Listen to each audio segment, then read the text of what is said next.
Então vamos lá. Hoje é dia 28 de abril, é a nossa aula de sistemas de telecomunicações. Nós já vimos a unidade 1 toda, a unidade 2 praticamente toda, ficou faltando a seção 2.3, que é a parte de linha de transmissão, que é o que nós vamos ver hoje. Beleza? Depois dá pra gente... na verdade, está seguindo o previsto no material da Croton, material institucional, no livro. Está sendo usado como guia e, dependendo do assunto, eu complemento com mais algum material, alguma coisa que eu tenho aqui comigo. Mas eu estou usando o livro da Croton como guia. Ok?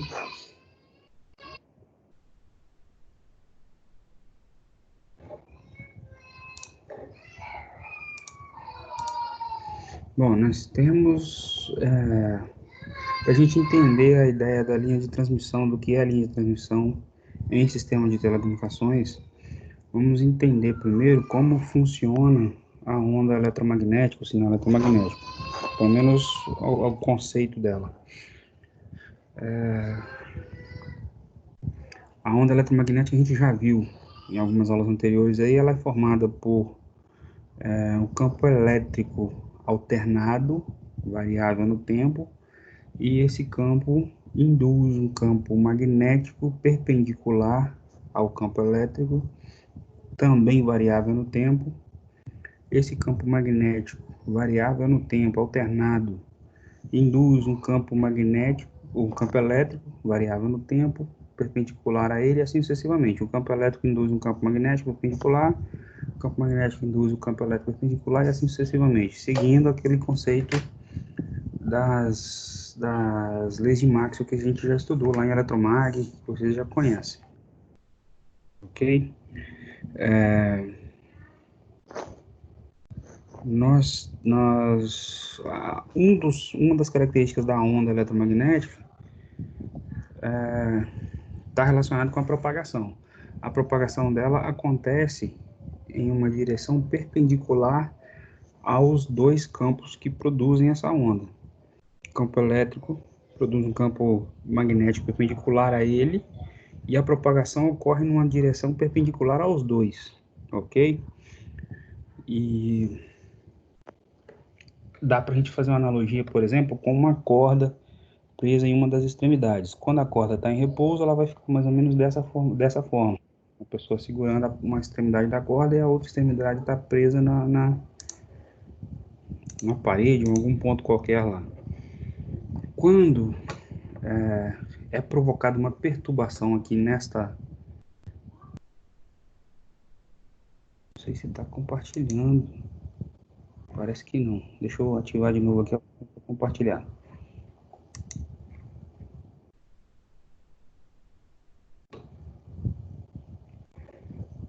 Calma aí que tá indo.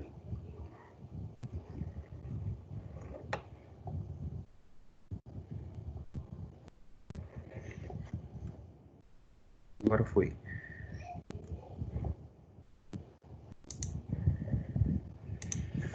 Então a gente dá para fazer uma analogia da propagação da onda eletromagnética com uma onda mecânica se propagando uma corda. A gente tem uma mão segurando uma corda que está presa na outra extremidade numa parede. Quando essa mão provoca uma perturbação nessa corda, vai se propagar nessa corda essa perturbação vai se propagar nessa corda, como se fosse uma onda, ok? E vai se propagar até o final da corda. Quando ela chegar no obstáculo, ela vai sofrer reflexão e vai voltar para a origem.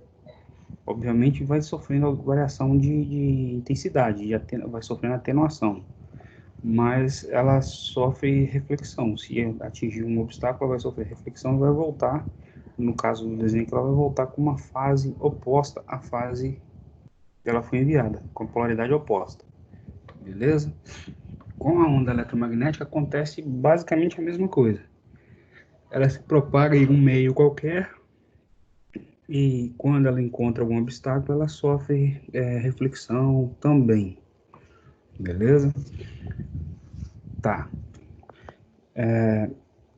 No caso do desenho ali, a corda é o meio que vai conduzir essa perturbação, que é a onda, né? Que está sendo transmitida ali, ok?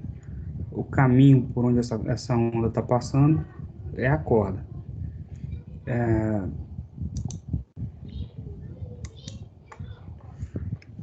No nosso caso lá, no nosso caso de telecom, as ondas eletromagnéticas serão transportadas também por algum meio, seja ele o ar ou algum outro meio específico, ok? Se a gente estiver analisando, por exemplo, um sistema de transmissão de rádio, de onda de rádio, o sinal a ser tratado ou o sinal a ser transmitido vem de uma fonte qualquer lá, do microfone do cara que está falando, por exemplo. Esse sinal é modulado numa onda portadora. Essa onda passa por sistema de filtragem, por amplificação, compressão, e depois isso é enviado para a antena, ok? Essa ligação entre a saída do transmissor até a antena tem que ser feita de forma que essa onda não se perca no caminho até chegar na antena, ok?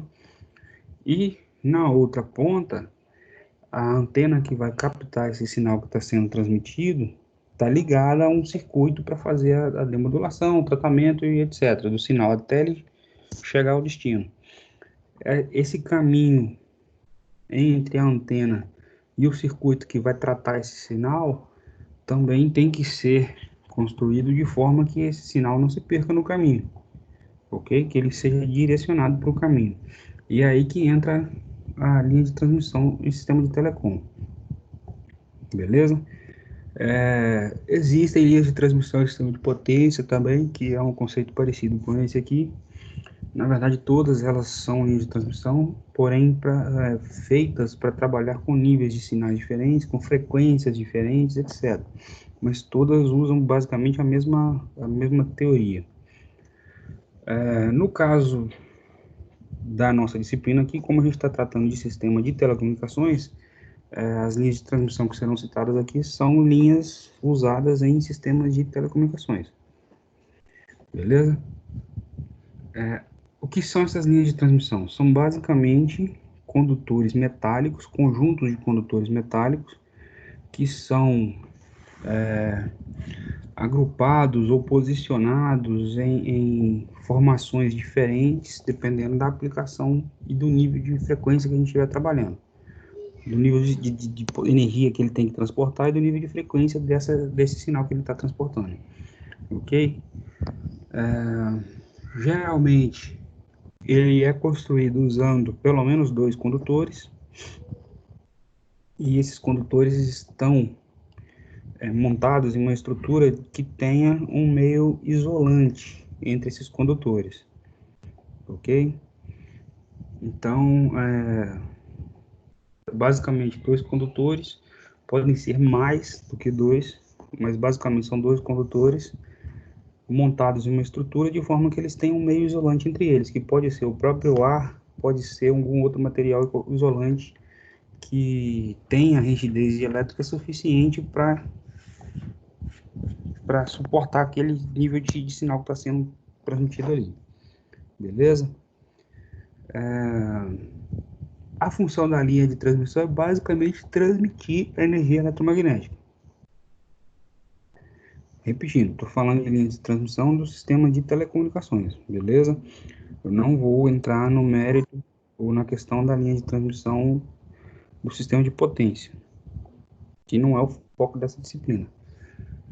A linha de transmissão nos sistemas de telecomunicações tem a função de transmitir a energia eletromagnética do sistema, beleza?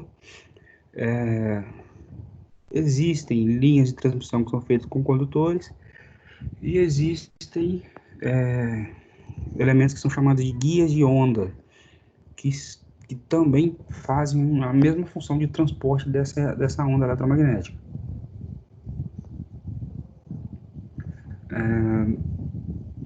A função deles é basicamente guiar a onda eletromagnética a partir da fonte que está gerando essa onda. Por exemplo, o transmissor na saída da estação de rádio. O transmissor, teoricamente, é o último elemento antes da antena. É o elemento que vai enviar o sinal já modulado, amplificado, preparado para ser transmitido. Vai sair do transmissor e vai para a antena. Esse meio aí que vai levar o sinal do transmissor para a antena é a linha de transmissão, beleza?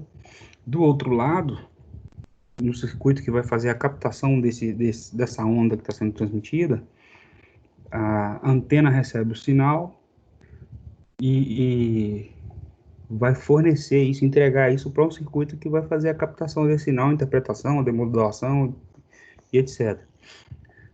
O caminho que vai ligar a antena ao circuito é uma linha de transmissão também, beleza?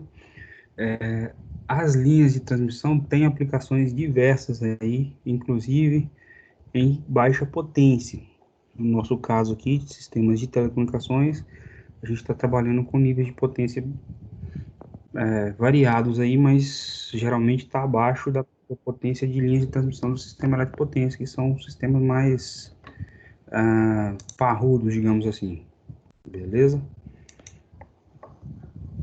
Então aqui a gente tem sistemas de média e baixa potência com frequências mais altas e essas linhas vão fazer o transporte, ou vão guiar essa onda eletromagnética até o destino, ok? Elas podem ser construídas de diversas formas, existem diversos modelos diferentes, podem ser feitas com cabo coaxial, essa fita paralela, pode ser feita com guia de onda tubular, com guia helicoidal, guia cilíndrico, tem vários modelos diferentes, mas ela é basicamente, no caso da linha de transmissão, ela é basicamente composta por dois caminhos ali, condutores elétricos isolados por um dielétrico qualquer, beleza? Por que que usa esse tipo de material e não usa um fio condutor convencional de energia que a gente tem, por exemplo, para fazer a alimentação de uma residência? Porque esses condutores convencionais apresentam perdas muito altas para os sinais de telecomunicações por causa da frequência, principalmente, desses sinais, beleza? Então, é necessário usar esse sistema com linha de transmissão para minimizar as perdas. A antena, especificamente, ela pode estar, no caso do sistema de transmissão ali, ela pode estar localizada distante do transmissor, e aí ela vai ficar, por exemplo, o transmissor está dentro da estação de rádio, da estrutura física ali da estação de rádio, e a antena está do lado de fora no mastro. E tem que fazer essa ligação entre esses dois caras. Essa ligação é feita pela linha de transmissão. Ou ela pode estar ligada diretamente no transmissor, ok? Que aí já é uma outra situação onde ela vai apresentar limitações de potência, mas é possível fazer essa ligação também.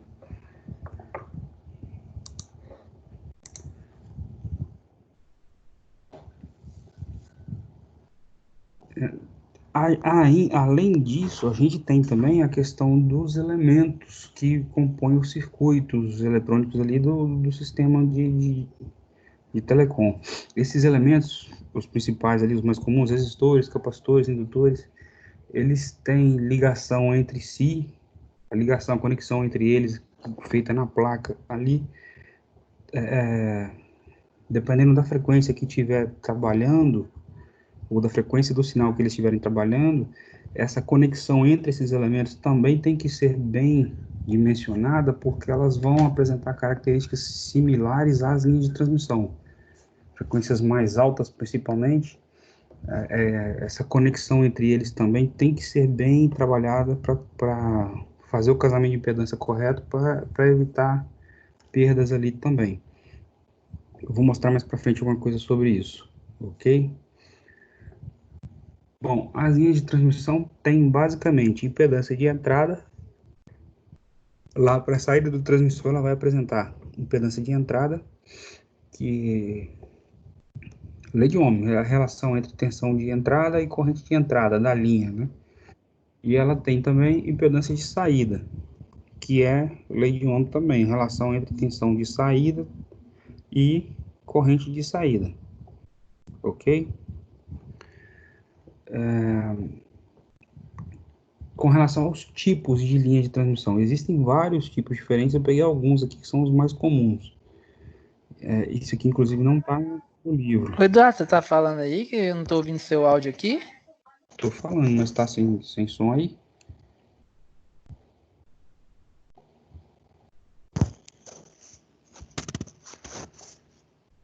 Melhorou aí? Alguém está conseguindo ouvir?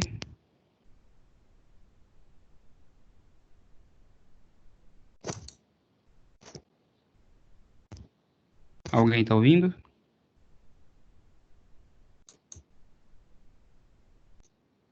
Tá normal, Eduardo. Tá dando pra Tá ouvir. normal? Beleza. Eu tô vendo também, tá normal, Eduardo. Tá. Agora eu ouvi. Acho que o meu tava com problema. Eu saí e entrei de novo, Eduardo. Beleza. Então tá. Os tipos de linha de transmissão. Existem vários tipos aí usados comercialmente. Eu peguei alguns modelos para vocês enxergarem o que a gente está falando. Isso, inclusive, não está no livro do portal, tá? Foi material que eu fui adicionando. O tipo mais comum ou mais básico de linha de transmissão para sistema de telecom, ele é formado por esse sisteminha aqui. São dois condutores fixados num material isolante.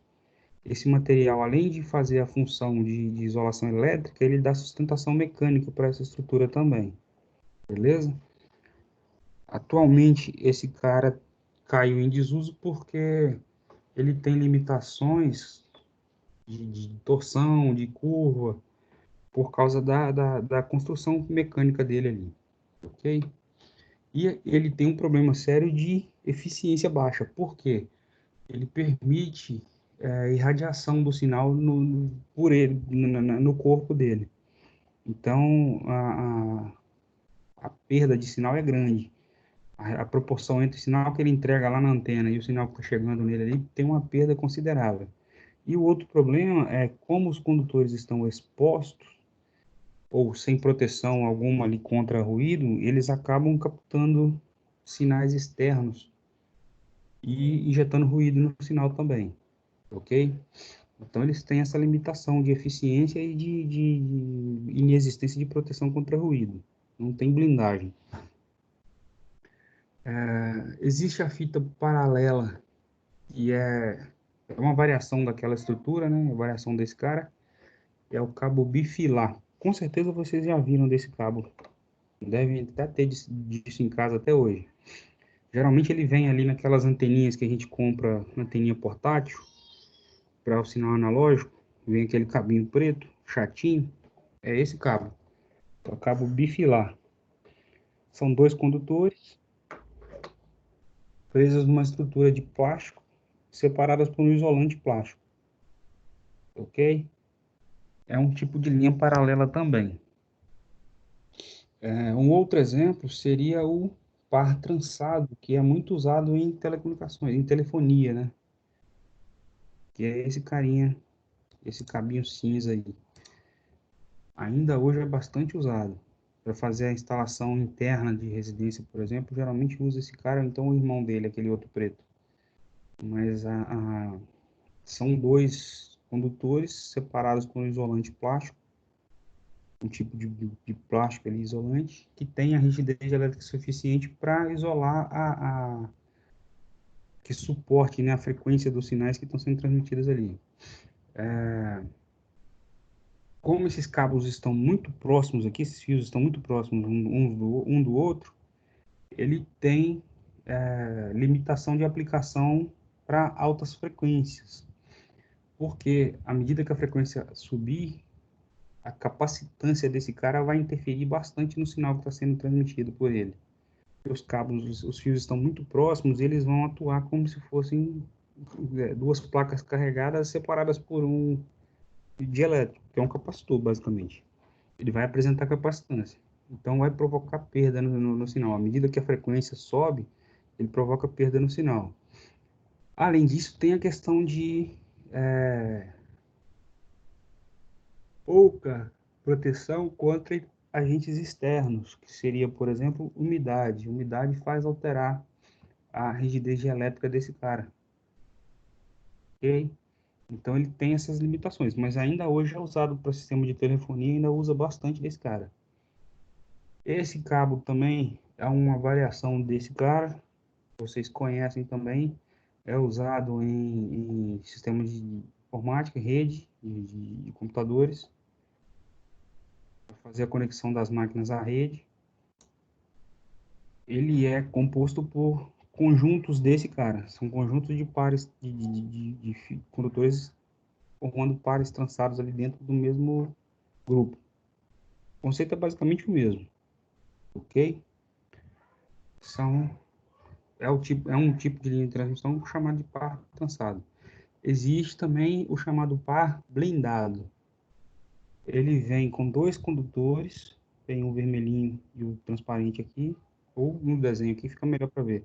São dois condutores presos numa estrutura que é uma espécie de elétrico, de algum material isolante, e em volta dessa estrutura tem uma malha metálica, uma blindagem metálica, que é aterrado também. Essa malha faz uma proteção contra ruído. Esses cabos aqui dentro, esses condutores aqui dentro, vão ficar protegidos contra ruído. Por quê? Se chegar algum outro sinal externo aqui, não vai conseguir atravessar a malha, porque a malha está aterrada, ela vai direcionar isso para terra, e não vai chegar nesses condutores, ok? Assim como ela não vai deixar sair sinal daqui de dentro também. Então, ele tem essa proteção e é uma blindagem elétrica ou eletromagnética nos condutores. Geralmente é usado em locais onde tem problemas de interferência, com várias frequências sendo transmitidas ali ao mesmo tempo. E ele vai oferecer essa proteção aí contra interferência. O outro cara que é bastante conhecido de vocês é o cabo coaxial. Existe ainda o cabo coaxial rígido, está em desuso hoje, mas ainda é encontrado. Ele é formado por uma camada externa ali metálica que vai fazer o papel de condutor elétrico, e dentro dela tem um outro condutor elétrico. E entre eles o isolante é o ar, ou então algum gás inerte. Tem alguns trechos que usam gás inerte sob pressão aqui dentro para poder fazer o isolante elétrico ali dentro, fazer o papel do dielétrico. E uma das desvantagens desse cara é que, como ele usa o ar como isolante, se entrar água aqui dentro, já era. Ou então tem que usar um gás sob pressão aqui dentro para garantir que não vai entrar água. E ele tem ao longo do comprimento dele algumas arruelas de algum material plástico, uma borracha isolante, que vai dar sustentação mecânica para esse condutor do centro do cabo, para que ele não encoste nas laterais, não encoste no outro condutor. Beleza? Vai dar sustentação mecânica. Então, isso é espalhado ao longo do cabo, essas arruelas, e mantém a estrutura dele na posição certa. Obviamente, isso aqui tem problemas de torção.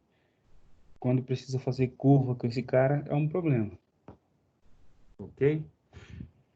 Para sanar essa limitação, foi desenvolvido esse outro cara que vocês conhecem também, que é o cabo coaxial flexível, que é o comum que a gente encontra hoje aí. Para fazer ligação de antena até a TV, ou receptor de TV até a antena. Geralmente é feito com esse cara. A estrutura é basicamente a mesma dessa. A diferença é que aqui ele tem uma camada rígida, metálica rígida. Esse cara tem uma malha metálica na parte externa do cabo, que vai fazer o papel de condutor também. E aí ele tem um isolante que é feito de um material sólido, não é o ar que faz esse isolante, e ao mesmo tempo é um material que permite que o cabo faça curvas, permita essa maleabilidade para o cabo. E no centro dele tem o outro condutor.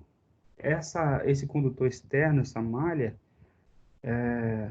acaba oferecendo também a característica de blindagem para o condutor central, fazendo com que ele fique imune a ruídos também, ok? Porque a malha vai fazer aquela blindagem externa do condutor, beleza? Esse cabo, a gente encontra ele em vários formatos diferentes, com resistências diferentes, ou melhor, com impedâncias diferentes, ok? De acordo com a proteção que a malha oferece também, tem uma classificação, e tem diversas aplicações aí em telecomunicações. Beleza? Existem também os equipamentos ou elementos os elementos que são chamados de guias de onda. Guia de onda é como se fosse uma tubulação. Dá para fazer uma analogia com a tubulação, com o encanamento. Ele vai guiar a onda transmitida ali dentro por meio de indução eletromagnética mesmo, campo elétrico variável, induzindo campo magnético variável, campo magnético induzindo campo elétrico, isso vai sendo transmitido ali dentro da guia de onda. É digamos assim, um tubo que pode ser retangular, cilíndrico, tem alguns que são flexíveis, e a onda vai aqui dentro desse cara, fazendo reflexão aqui dentro, reflexão aqui dentro nas paredes e vai sendo transmitida ali dentro até chegar no destino. Beleza? Geralmente, isso é usado em sistemas com frequências muito altas, que está na faixa ou no espectro de frequência das microondas. Ok? Tem diversos modelos desse cara, diversas formas diferentes. E antes só existiam esses elementos que eram rígidos, e ele tinha problema de curva. Depois criaram ele curvado também, e por fim fizeram o flexível. Aqui dentro, ele tem parece uma mangueira, ele tem uma parede corrugada metálica interna aqui dentro, beleza? E a onda é transmitida aqui dentro desse cara. É como se fosse dá para comparar com aquele eletroduto corrugado que a gente usa em casa para fazer a instalação elétrica. Por dentro ele tem essa guia de onda flexível, tem aquela aparência ali, porém é de cobre ou de algum outro metal condutor, fazendo aquele formato corrugado dentro desse tubo, dessa capa de proteção externa aí. Beleza? Um detalhe importante é que a linha de transmissão, no caso do sistema de telecomunicações, ela está transportando uma onda eletromagnética. Então a gente tem um campo elétrico variável e está induzindo um campo magnético variável, perpendicular. E esse sinal vai caminhar aqui dentro da linha de transmissão em uma direção perpendicular aos dois. Basicamente a mesma ideia da propagação eletromagnética no ar. A gente tem um campo elétrico variável no tempo, alternado, ou seja, variação de polaridade. E esse campo está induzindo um campo magnético também variável, alternado, perpendicular ao campo elétrico. E os dois fazem a propagação acontecer numa direção perpendicular a esses dois. Não sei se dá para entender aqui o desenho. A gente tem campo magnético num sentido, numa direção, campo elétrico na outra, e a propagação está acontecendo numa terceira direção, uma direção perpendicular aos outros dois. Beleza? Isso acaba ajudando na análise aqui dentro, porque a gente não tem o componente no eixo Z aqui, que seria o eixo da propagação. A gente não tem o componente do campo elétrico nem do campo magnético no eixo Z. Só tem componente nos outros dois. Isso ajuda na hora de calcular, né? Simplifica o cálculo porque a análise vai ser feita basicamente com grandezas escalares ali dentro. Beleza? Ok. Com relação à linha de transmissão especificamente, não vou ficar entrando muito em detalhe na parte de transmissão porque não é o foco dessa sessão. A sessão está focada em linha de transmissão. A linha de transmissão apresenta impedância para o sinal que está sendo transmitido ali dentro, ok? Como é um sinal alternado, que tem variação de polaridade e tem frequência, a linha vai apresentar impedância, que ali dentro dela ela tem características indutiva, capacitiva e resistiva, beleza? E aí dá para a gente montar topologias diferentes de circuito equivalente para representar as linhas de transmissão. E essas topologias vão depender ou vão variar de acordo com a estrutura física construtiva da linha de transmissão. Beleza? Como geralmente está trabalhando com frequências mais altas, não dá para fazer análise desse condutor, digamos assim, que é a linha de transmissão, uma espécie de condutor de guia. Como está trabalhando com frequências mais altas, não dá para a gente fazer análise com ele da mesma forma que a gente faz com um condutor de corrente elétrica com uma frequência mais baixa, com a frequência de 60 Hz que a gente conhece. Por quê? Com frequências mais altas, as reatâncias indutiva e capacitiva desse cara já começam a interferir no sinal que está sendo transmitido. Beleza? Então, ali a gente tem associações ali de indutância, capacitância, resistência e ainda tem condutância, que essa condutância está relacionada à corrente de fuga que vai acontecer entre os dois condutores. Que a gente tem um condutor, o segundo condutor, entre eles vai existir uma capacitância que vai depender ou vai sofrer muita influência da frequência do sinal que está sendo transmitido aqui entre esses dois caras.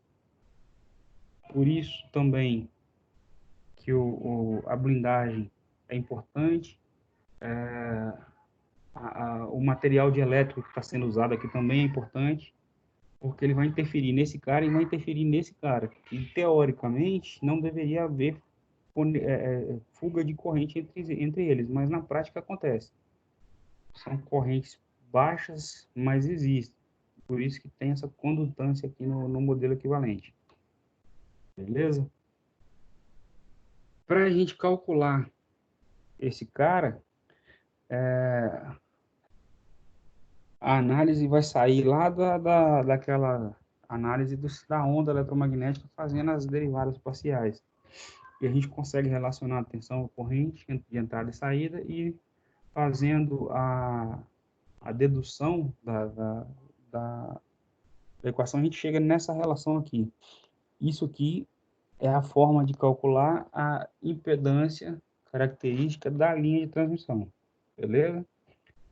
A resistência dela, a frequência do sinal que está sendo transmitido, indutância da linha, condutância ou a resistência de fuga ali entre os dois, né, que seria no dielétrico, o inverso da resistência de fuga, a frequência do sinal e a capacitância entre os dois condutores. Beleza? Isso aqui, então, permite a gente calcular a impedância característica da linha de transmissão. Beleza? Num sistema de potência, a análise é bem parecida com essa.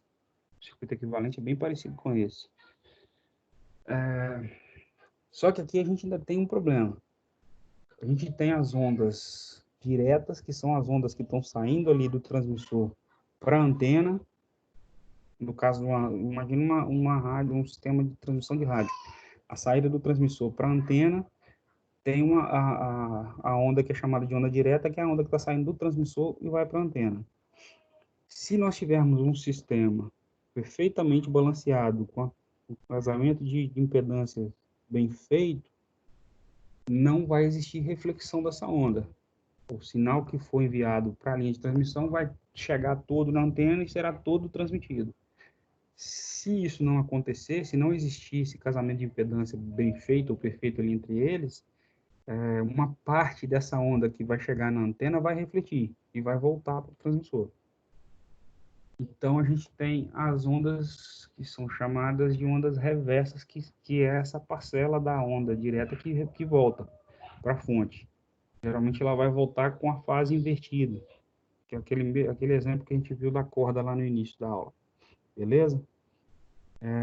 E aí a gente tem relação entre esses caras, dá para fazer uma relação matemática entre esses caras, que vai relacionar em função da impedância da linha também. Beleza? A máxima transferência de energia vai acontecer quando a impedância da fonte for casada com a impedância da carga, ok? No caso do transmissor para a linha de transmissão, o transmissor é a fonte, a linha de transmissão é a carga. Então, a impedância dos dois tem que estar casada. O que que significa isso? Elas têm que ser iguais, beleza? E no caso da linha de transmissão para antena, é a mesma situação, a linha é a fonte, a antena é a carga, as duas têm que estar com a impedância casada, senão vai acontecer reflexão e vai surgir onda reversa. Essa onda reversa, essa reflexão, traz uma série de complicações para o sistema. Provoca sobreaquecimento nos condutores, pode danificar a saída do transmissor, porque ela vai aquecer demais, porque ela foi projetada para trabalhar com determinado nível de potência, e como está chegando corrente de volta ali nela, com fase invertida, vai somar com a outra e vai aumentar a dissipação de calor e pode danificar a saída do transmissor. Dependendo do nível de potência que a gente estiver trabalhando, pode acontecer de ter arco elétrico entre os dois condutores da linha de transmissão, até chegando a romper a linha, e pode chegar a danificar a antena também, além de redução no nível de potência que está sendo transmitido, que está chegando na antena e está sendo transmitido, beleza? Então, essa onda refletida, essas ondas reversas, não são desejadas no sistema.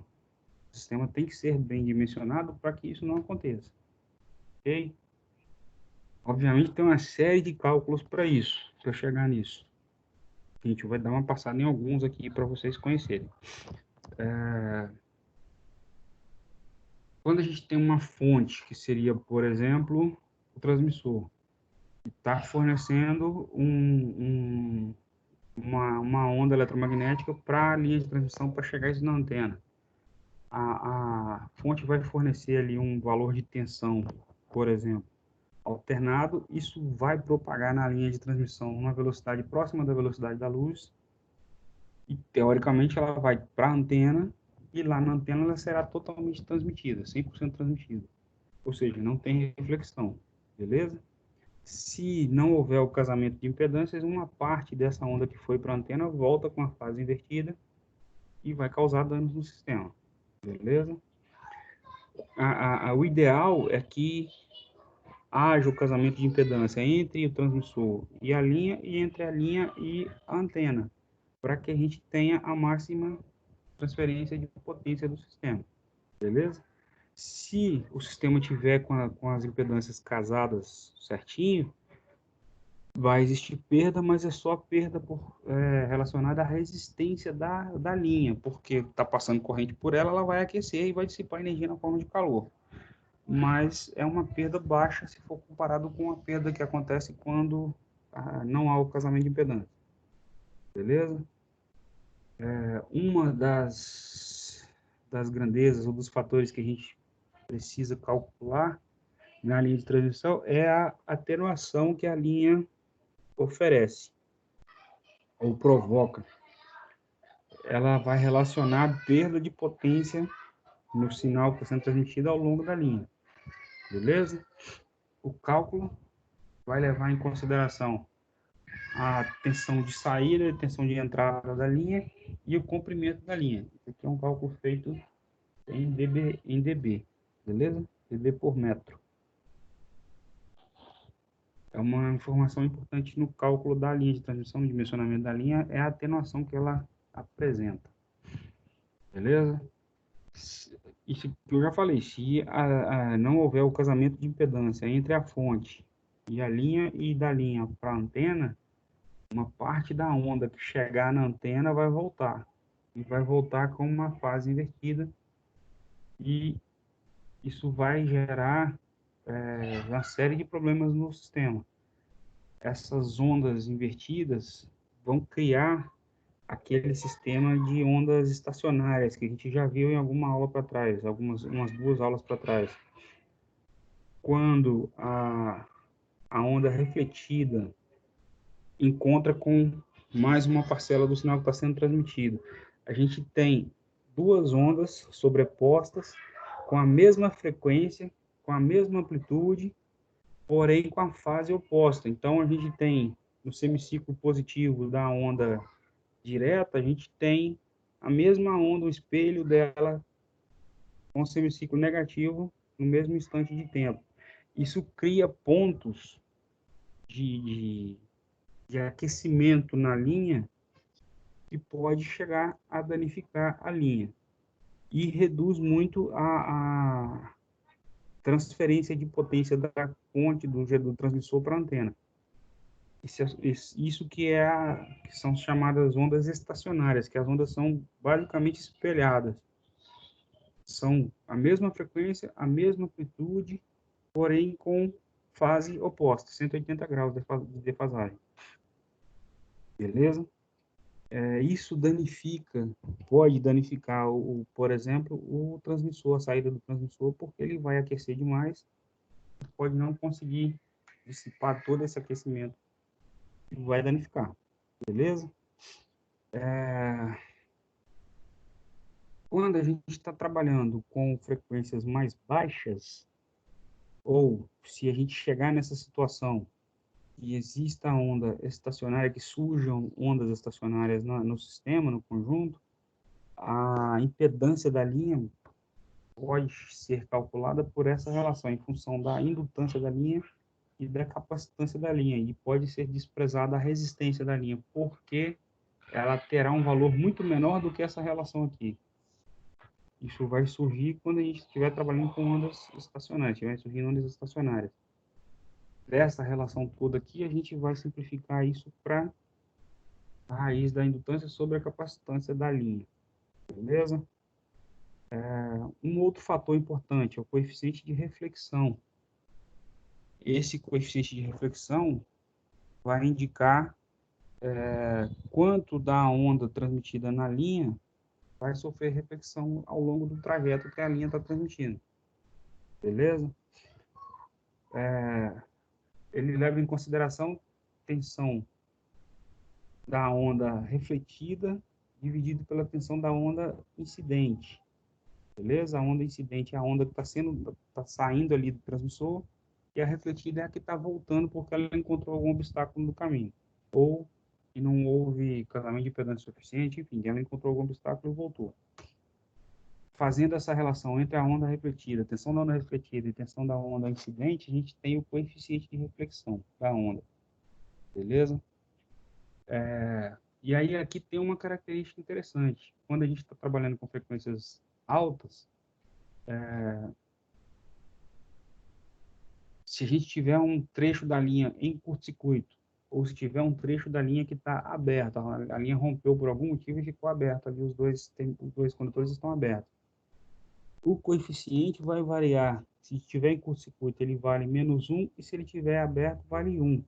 As duas situações são ruins para a transmissão, porque a onda vai encontrar um obstáculo e vai voltar, nas duas situações. Beleza? É diferente, por exemplo, de uma instalação elétrica de baixa tensão, 60 Hz, com baixa frequência, digamos assim, 60 Hz, porque se o circuito estiver aberto, a corrente não vai passar naquele ponto ali, a gente tem só a diferença de potencial. Se o circuito estiver em curto-circuito, a corrente sobe e tem os problemas que a gente já conhece. Na transmissão com frequências altas, tanto circuito aberto quanto curto-circuito provoca o surgimento de onda refletida, e pode provocar aquele fenômeno de ondas estacionárias. Dá para fazer o cálculo do coeficiente de reflexão usando as duas tensões, tensão da onda refletida e tensão da onda incidente, ou fazer pela relação entre as impedâncias. Ok? A impedância de entrada e de saída da onda, da linha também, dá para a gente calcular o coeficiente de reflexão. Esse cara é um fator muito importante na hora de dimensionar linhas de transmissão, que é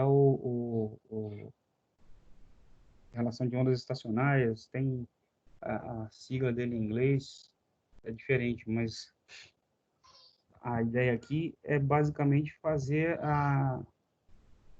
tá fazendo análise em função do coeficiente de reflexão da onda, beleza? É uma grandeza importante na hora de dimensionar o sistema de transmissão, dimensionar a linha de transmissão especificamente. Se a onda refletida, ou se a impedância, se o casamento de impedância for ruim, permitir que uma parcela grande da onda que está sendo transmitida sofra reflexão, ela pode chegar com um nível de amplitude tão alta a ponto de criar pontos na linha onde pode acontecer arco elétrico, pode provocar aquecimento e derreter a proteção da linha, beleza? E isso vai acontecer tanto na situação onde a linha está aberta, quanto na situação onde a linha está em curto-circuito, beleza? Esse coeficiente vai variar, ele pode variar de quando a linha está em curto, quando a linha está aberta, ele vai tender ao infinito, porque a relação entre eles aqui, se a gente analisar por aqui, fica mais fácil para a gente entender. Se a onda tiver, se a linha tiver aberta, a tendência desse cara é ir para o infinito. Se ela tiver fechada também, ele vai tender ao infinito. O ideal é que ele esteja próximo de 1. Beleza? Ele tem que estar próximo de 1. Quando ele está próximo de 1, significa que esse cara está baixo, né? Que os dois estão baixos. Beleza? Quando o sistema está com um casamento de impedância bem feito, esse coeficiente, essa relação de onda estacionária, ele tem um valor mais baixo, próximo de 1, que é o desejado. Essa característica, esse cara também é uma informação que dá para a gente usar para criar elementos que permitam fazer o casamento de impedância na própria linha ou no sistema. Vou mostrar alguns aqui para frente daqui a pouco.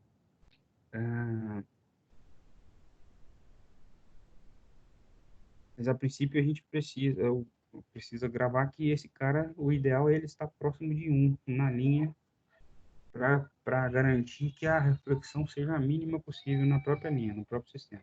Beleza? Para fazer o casamento de impedância, existem vários elementos ou vários componentes aí que permitem fazer esse casamento de impedância. Um que é bastante usado é o transformador. Existem transformadores que são usados unicamente para fazer casamento de impedância. Ele não altera nível de tensão primário para secundário, mas ele tem impedância diferente de primário e secundário. E isso faz com que a gente consiga ligar, conectar elementos que tenham impedâncias diferentes. O mais conhecido de vocês é o chamado balloon, que é usado em televisão. Aquele componentezinho que tem tinha, né? Era usado, por exemplo, para fazer ligação de videogame na televisão, para as televisões mais antigas. Aquela caixinha preta com os dois condutorzinhos ali. Aquilo ali é um transformadorzinho para fazer o casamento de impedância, da saída do videogame para a entrada da antena na televisão. Como eles têm impedâncias diferentes, ele permite ligar ali, por exemplo, a linha com 300 ohms numa televisão que tem a impedância de entrada de 75 ohms. Impedâncias diferentes, e esse cara permite fazer essa ligação sem surgir ou limitando ou reduzindo as ondas refletidas ali no conjunto, no sistema. Beleza? Um outro elemento que é usado para fazer esse casamento de impedância é o chamado toco de linha, tocos de linha. Esses caras são construídos a partir de pedaços da própria linha. E aí esses pedaços são ligados ao longo do caminho, de formas diferentes, pode estar em série com um dos condutores da linha, pode estar em paralelo com a própria linha. Aí uma das extremidades dele está aberta, a outra, ou pode estar fechada e a outra está ligada na linha. Um pedaço da linha mesmo, um lado dela está ligado na linha, em série com um dos condutores, um em paralelo, e o outro, ao lado do pedaço ali, está aberto ou está em curto-circuito, dependendo da aplicação. Isso aqui tem um cálculo para dimensionar o tamanho desse cara, para dimensionar como que ele vai, para definir como ele vai entrar ali no circuito, se em paralelo, em série com a linha, se a extremidade dele livre ele está aberta, está um circuito aberto, está em curto-circuito, aí tem cálculo para dimensionar. Mas o livro não traz esses cálculos, e eu não vou entrar nesse nível de detalhe com vocês. Mas esse cara permite fazer casamento de impedância também, porque ele altera a impedância da linha, beleza? E aí reduz a incidência ali de ondas repetidas ao longo da linha. Dependendo de como esse cara é ligado, dependendo de como está a extremidade livre dele, se está aberto, está em curto, ele pode ter característica indutiva, pode ter característica capacitiva, dependendo do tamanho da linha de transmissão, interfere também na característica que esse cara vai apresentar. Se a ponta livre dele está aberta ou está em curto, isso tudo interfere. Mas dá para a gente aplicar esse cara também para fazer casamento de impedância na linha de transmissão. Beleza? Em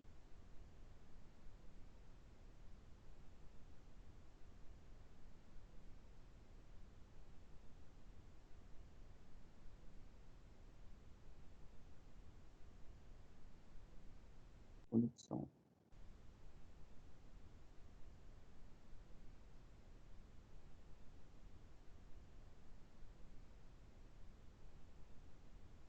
Voltei. Por algum motivo caiu minha conexão. Beleza? Então, esse cara aqui é o chamado de toco ressonante ou toco de sintonia. Ele é um pedaço da linha de transmissão conectado em um dos lados desse pedaço é conectado na linha, em série ou em paralelo com a linha, dependendo da aplicação, e a outra ponta desse pedaço fica livre, sem estar ligado em lugar nenhum, e ela pode ficar com os dois condutores sem estar interligados, condutor aberto, circuito aberto, ou pode estar em curto-circuito, dependendo da aplicação também. Esse cara pode apresentar, dependendo de como ele for ligado, dependendo de como ele for dimensionado, ele pode apresentar característica capacitiva, característica indutiva, vai funcionar mesmo como capacitor, como indutor, ou até com uma combinação entre eles, para criar os circuitos ressonantes, para fazer filtragem de sinal.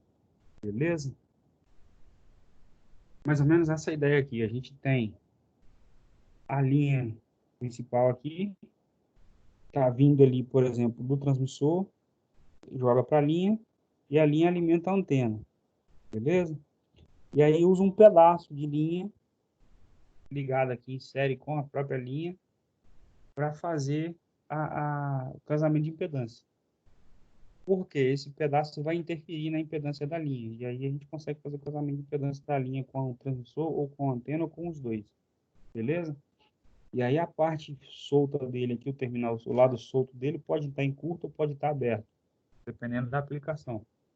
Existem cálculos para dimensionar o tamanho desse cara, para dimensionar isso aqui, para definir se isso aqui vai ficar aberto ou não, para definir se ele vai entrar em série ou não, beleza?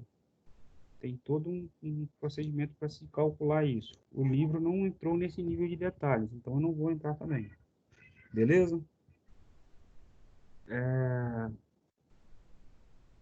Além disso, existe um outro problema que está relacionado à operação do sistema com frequências mais altas, que seriam as frequências da faixa de microondas.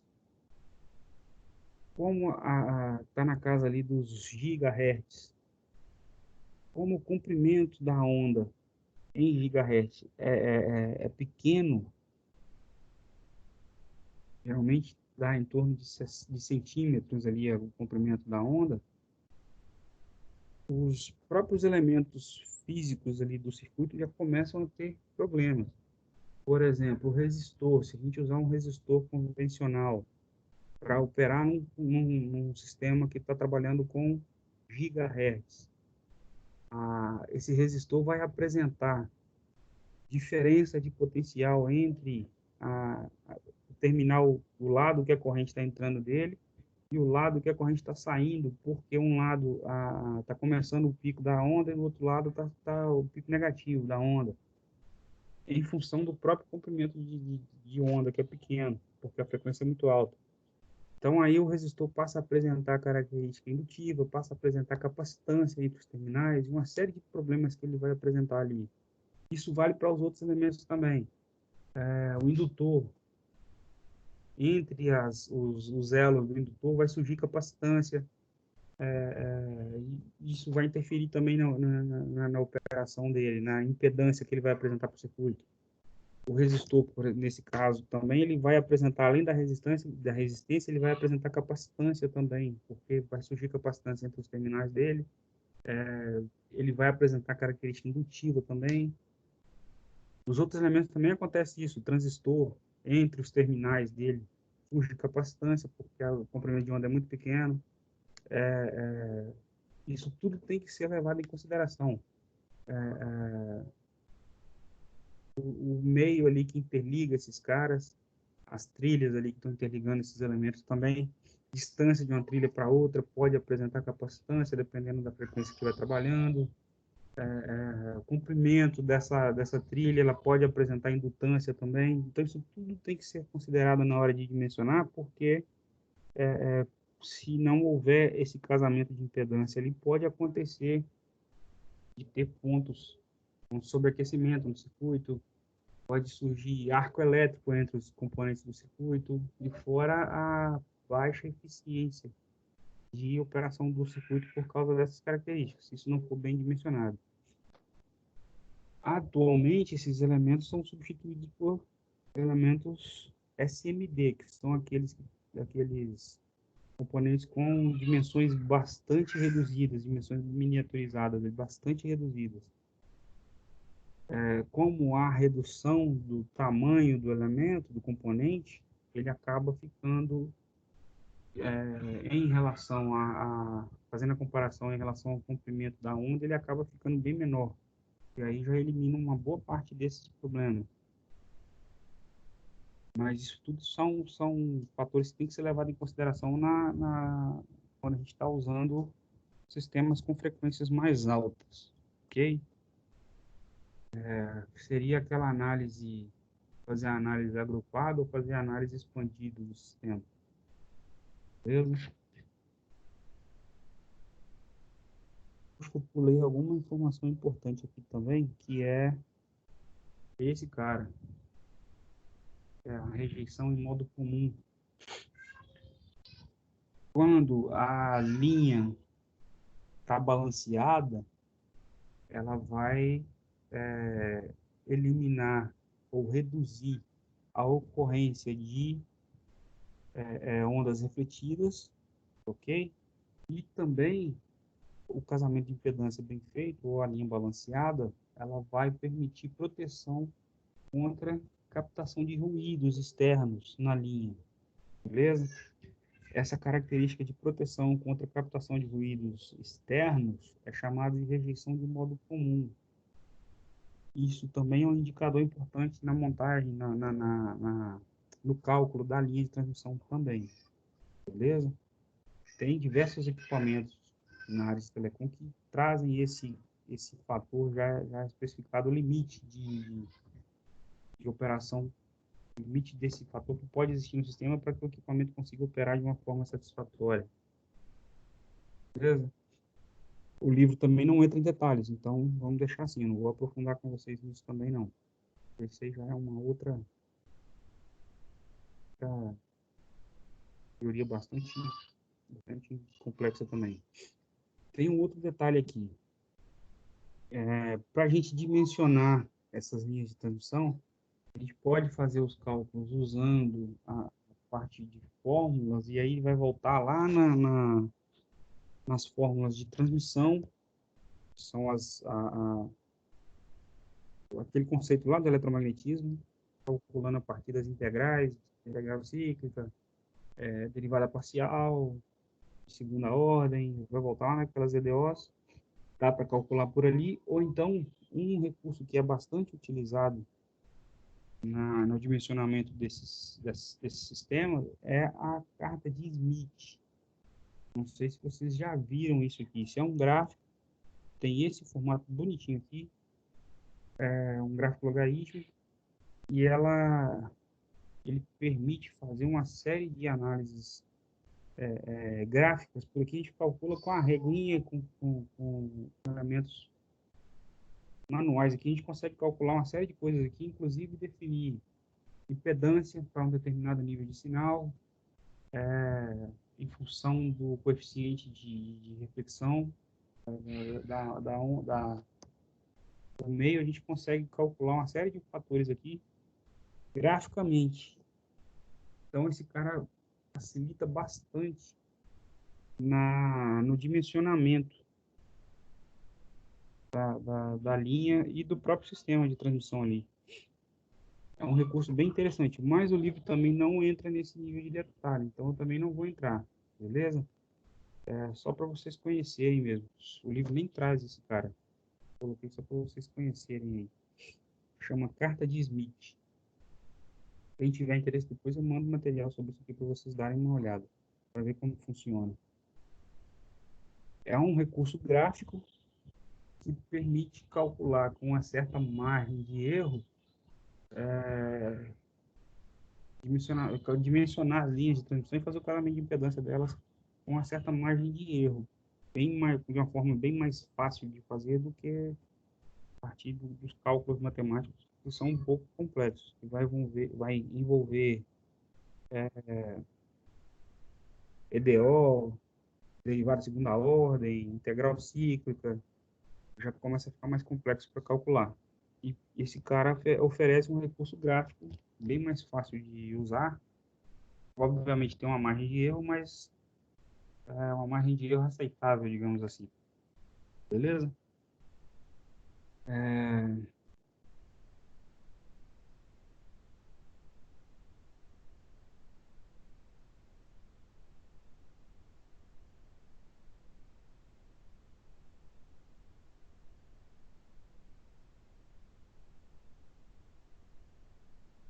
Fechou tudo.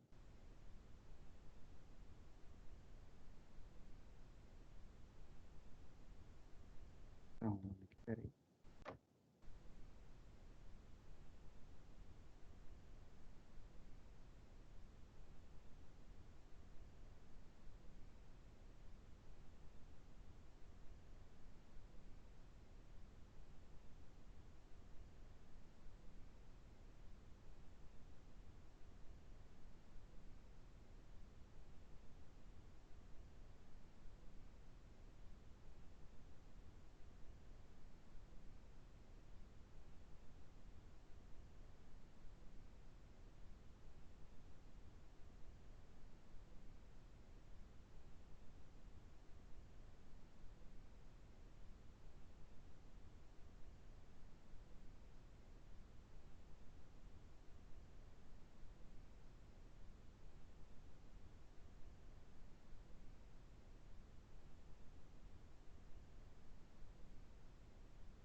problema aqui. Provavelmente eu vou ter que reiniciar o computador.